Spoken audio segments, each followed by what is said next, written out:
Trade यूनियनों का बुलाया हुआ 2 दिन का भारत बंद खत्म हो गया है। आज इसका आखिरी दिन है, दूसरा दिन। इसका मकसद सरकार की आर्थिक नीतियों के खिलाफ विरोध जाहिर करना था। देश के कुछ हिस्सों में बंद की वजह से सामान्य जनजीवन पे असर पड़ा।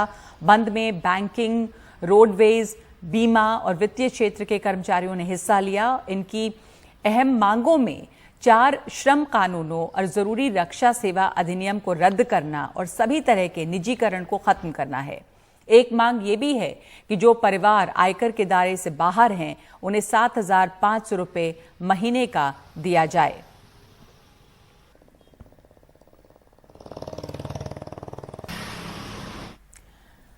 हमारे साथ इस वक्त मौजूद हैं महासचिव AITUC की अमरजीत कौर।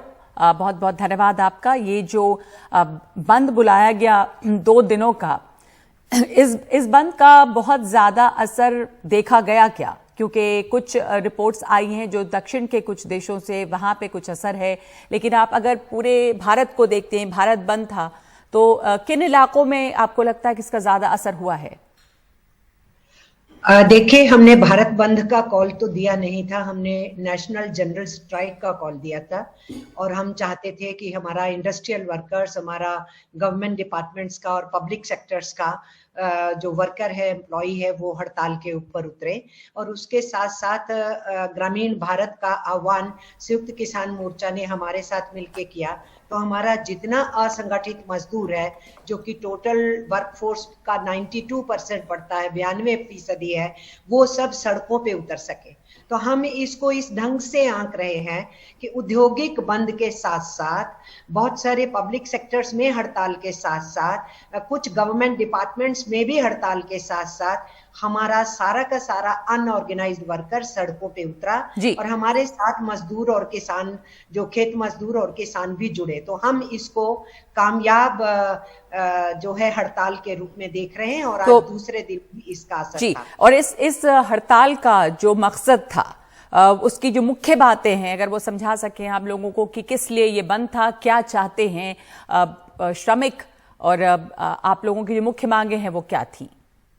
देखिए, कुछ मुख्य मांगे तो आप ही ने अपने मुंह से बोल दी शुरू के अंदर, उसको ना रिपीट करके मैं ये कह रही हूँ। इसके अलावा हमारा कहना है कि जो ओल्ड पेंशन स्कीम है उसको बहाल किया जाए, नई पेंशन स्कीम को रद्द किया जाए। हमारा ये भी कहना है जो किसी भी पेंशन स्कीम से कवर्ड नहीं है, उसको गवर्नमेंट एक न्यूनतम पेंशन देने की तैयारी करे। और ये पेड पेंशन का जो सिलसिला है, जिनके पास पहले ही रोटी नहीं है, उनका तो प्रश्न ही नहीं उठता है। उसके अलावा महंगाई एक बहुत बड़ा मुद्दा है, जिसके ऊपर अभी आप चर्चा कर रहे थे और एक पत्रकार साथी से वार्ता भी आप कर रहे थे। मैं ये समझती हूँ कि ये बहुत बड़ा मुद्दा है जब हमारे जॉब लॉसेस हो रहे हैं, जब नए जॉब्स निकाले नहीं जा रहे हैं। 60 लाख के करीब जो वेकेंट पोस्ट हैं सेंट्रल और स्टेट गवर्नमेंट्स की, वो खाली पड़ी हैं, उनको भरा नहीं जा रहा है। और हमारे बच्चों को रिपब्लिक डे वाले दिन भी रेलवे ट्रैक्स के ऊपर आंदोलन करने के लिए आना पड़ रहा है। तो ये भयावह स्थिति है, जहां बेरोजगारी की दर पिछले हफ्ते में 12% बताई जा रही थी, 7.1, जिसपे हाहाकार मचा था, उससे कहीं ऊपर है। तो जॉब लॉस के साथ साथ नए लोग जो जॉब्स चाहते हैं, उनके लिए जॉब्स का क्रिएट ना होना, तो घरों के अंदर रसोई का चलना काफी मुश्किल हुआ पड़ा है। ऐसे हालात में जो है वेज डिप्रेशन भी हुआ है।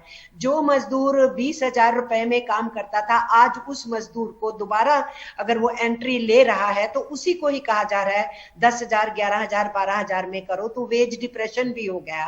तो ये इस बुरी हालत के अंदर महंगाई की मार उससे और बढ़ गई है।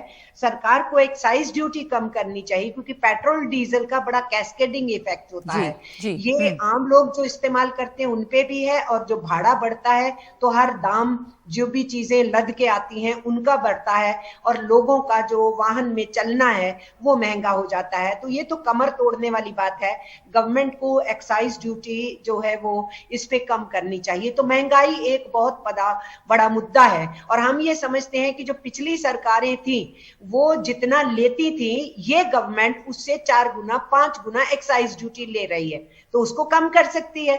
और अगर अभी बताया गया, आप जिनसे बात कर रहे थे उन्होंने कहा कि $110 है इस वक्त इंटरनेशनल मार्केट, तो जब 147 $40 थी इंटरनेशनल मार्केट, तो यही गवर्नमेंट कह रही थी हम तो 40 रुपए में दिलाएंगे जी, हम तो एक्साइज ड्यूटी कम कर देंगे जी, ये बहुत महंगा दे रहे हैं। तो अब बताइए, अभी तो $110 आया है और इतना ज्यादा क्यों महंगा है? तो एक महंगाई एक वर्कर के लिए बहुत बड़ा मुद्दा है, जो हमारे प्रश्नों का वो भी एक मुद्दा था। और जो पब्लिक सेक्टर अंधाधुंध बेच रही है, 10 तारीख को नतीजे आते हैं और उसके अगले ही दिन कैबिनेट डिसीजन लेती है कि सारे सेंट्रल पब्लिक सेक्टर एंटरप्राइजेस की जमीन देखो कितनी है, वो हमें मोनेटाइज करनी है। ये मोनेटाइज नहीं कर रहे हैं, ये बेच रहे हैं। तो देश बेचने की नीति पे निकली हुई सरकार ऊपर से रोजगार भी नहीं दे पा रही और चुनाव तक इंतजार की कि दाम नहीं बढ़ाएंगे, चुनाव के बाद जो है रिजल्ट आने के बाद तुरंत दाम बढ़ाने शुरू किए। मैं एक बात कहूंगी नगमा जी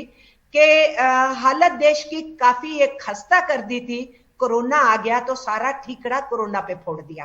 अब इनकी अपनी कारण है कि रेट्स बढ़ रहे हैं, तो अब रशिया और यूक्रेन जो है वो तो आप कह रहे हैं कि सरकार के बस में है कि वो चाहे तो एक्साइज ड्यूटी कम करे, जो महंगाई बेतहाशा है, बेरोजगारी इतनी ज्यादा है, उसको उसके ऊपर ध्यान केंद्रित करें और उसको हल करने की कोशिश करें।